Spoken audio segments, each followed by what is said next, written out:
మీ business ఏదైనా మీ ఊర్లో promotion చేయాలంటే అది సుమన్ టీవీతోనే సాధ్యం. ఇప్పుడే సంప్రదించండి.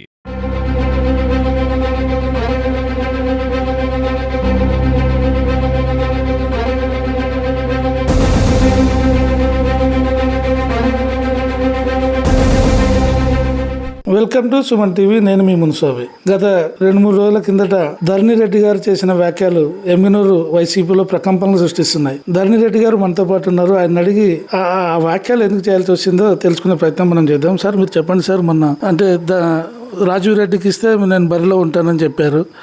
ఎందుకు చెప్పాల్సి వచ్చింది? నా తమ్ముని మీద ఏదో కోపంతోనో చెప్పలే. నెక్స్ట్ మా జగన్మోహన్ రెడ్డి అన్న సీఎం కావాలా, 2029లో ఆయన సీఎంగా చూడాలనే ఆకాంక్షతో చెప్పాను తప్ప వేరే దురుద్దేశంతోనో లేకపోతే వేరే ఉద్దేశంతోనో అని చెప్పలే. ఇప్పుడు అక్కడ మీరు అడుగుతున్నారు, ఎందుకు మీరు ఆ పిల్లోనికే ఇస్తేనే మీరు ఇండిపెండెంట్గా ఎందుకు పోటీ చేస్తానంటే, ఇప్పుడుండే పరిస్థితిలో నాకు ఇచ్చినా కూడా, ఒకవేళ నాకు ఇస్తా అన్నా కూడా నేను జగన్మోహన్ రెడ్డి అన్నకి సీనియర్లకే ఇవ్వమనే చెప్తాను. ఎందుకంటే ఇప్పుడుండే పరిస్థితిలో మన పార్టీ చాలా కార్యకర్తల దగ్గర నుంచి చాలా ఇబ్బందికరంగా ఉన్నారు. పోయినసారి మన గవర్నమెంట్ వచ్చినా మనం ఏమీ చేసుకోలేకపోయినాం.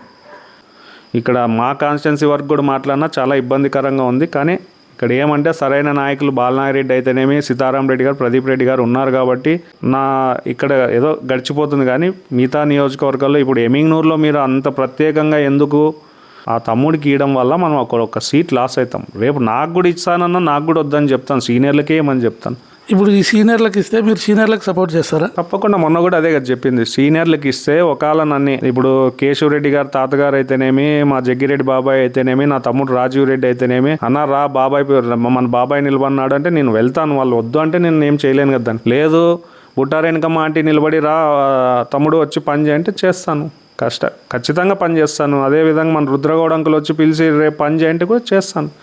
వైఎస్ఆర్ పార్టీ అధ్యక్షులు జగన్మోహన్ రెడ్డి గారు ఎమ్మినూరు సమన్వయకర్తగా రాజీవ్ రెడ్డిని నియమించారు. ఇప్పుడు ఆయన నియమించారంటే భవిష్యత్తులో ఆయనకి ఎమ్మినూరు టికెట్ ఇస్తారేమో కదా సార్? అది నాకు తెలిసినంత వరకు ఒకవేళ ఇస్తాడా ఇలేదా అనేది జగన్మోహన్ రెడ్డి అని మనసులో ఏముందో నేనేం దేవుని గారు చెప్పడానికి.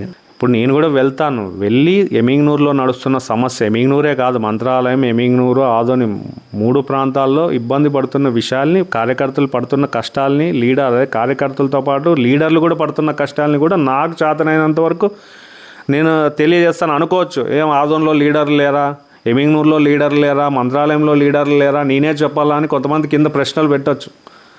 నా వంతు నేను ఒక ఎమింగ్నూరుకి ఎమ్మెల్యేగానో లేకపోతే ఒక కర్నూలు జిల్లాకు ఎంపీగా కావాలనుకుంటున్నప్పుడు నా నియోజకవర్గాలు, నాకు అంతో ఇంతో పరిచయాలు ఉన్న నియోజకవర్గాల గురించి ప్రతి నియోజకవర్గంలో ఉంది సమస్య. నా నియోజకవర్గం దగ్గర నుంచి మొదలు పెడితే 7 నియోజకవర్గాలకు ప్రతి కార్యకర్తల సమస్య ఉంది. కానీ నాకు ఈ 3 నియోజకవర్గాల్లో అత్యంత సాన్నిహిత్యం ఉంది కాబట్టి ఇక్కడ ఉండే చిన్నపిల్లల దగ్గర నుంచి పెద్దోళ్ళ వరకు అంతో ఇంతో, నేను ఇదేమో చెప్పును, అంతో ఇంతో బాలనాగిరెడ్డి కుమారుడిగా, భీమరెడ్డి మనోడుగా నన్ను గుర్తుపడతారనే ప్రేమతో వాళ్ళకు మాకు ఉండే సత్సంబంధాలతో చెప్తాను తప్ప ఈరోజు రాజీవ్ రెడ్డి నా తమ్ముడి మీద కోపంతో అనేది అబద్ధం మాట. చాలామంది మీరు ఏదో తప్పుగా అనుకుంటున్నారు. నేను ఈరోజు మనకి 2029లో కూడా ఎమింగ్నూరు సీటు ఖచ్చితంగా రావాలా. నా వరకు అవకాశం ఇచ్చి ఒకవేళ జగన్మోహన్ రెడ్డి గారు పిలిచి చెప్తే సీనియర్లకు ఎందుకు మీరు సీనియర్లు మీరు గెలిచలేరా, మీరు గెలవలేరా అనేది కాదు. అక్కడ తెలుగుదేశం అనేది చాలా స్ట్రాంగ్గా ఉంది లోకల్గా, టౌన్ పరంగా.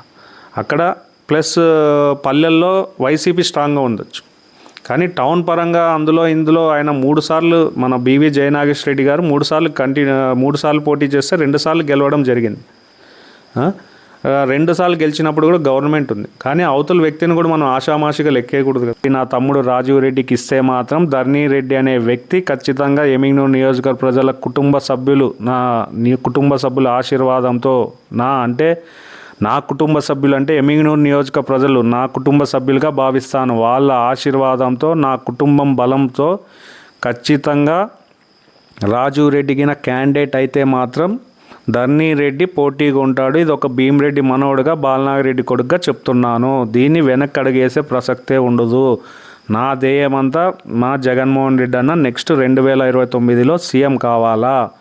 ఇదే నా కోరిక, ఇదే నా ఆకాంక్ష, ఇదే నా ధ్యేయం. దానికోసమే పనిచేస్తాను. మీరు అనుకోవచ్చు మరి ఎప్పటి నుంచి వస్తారు అని. 2026 వరకు, చివరి వరకు 2027 వరకు నేను జగన్మోహన్ రెడ్డి అన్న దగ్గరికి తిరుగుతాను, క్యాండిడేట్ని చేంజ్ చెయ్యి, తప్పకుండా సీనియర్లు అయితేనే బాగుంటుంది అని రిక్వెస్ట్ చేస్తాను. లేని ఎడల 2027లో నుంచి ఎమింగ్నూరులోకి అడుగుపెట్టి ఖచ్చితంగా నా పని నేను స్టార్ట్ చేసుకుంటాను. దానికి వెనకడిగేసే ప్రసక్తే లేదు. నన్ను ఎంతమంది కింద కామెంట్లో తిట్టినా పొగిడినా మనకి 2029లో జగన్మోహన్ రెడ్డి అన్న ముఖ్యమంత్రి కావాలా. ముఖ్యమంత్రి వస్తేనే మన కార్యకర్తలు బాగుంటుంది. మన వైఎస్ఆర్సీపీ పార్టీలో నమ్ముకున్న కార్యకర్తలు అయితేనేం లీడర్లు అయితేనేం ఈరోజు చాలా ఇబ్బందుల్లో ఉన్నారు.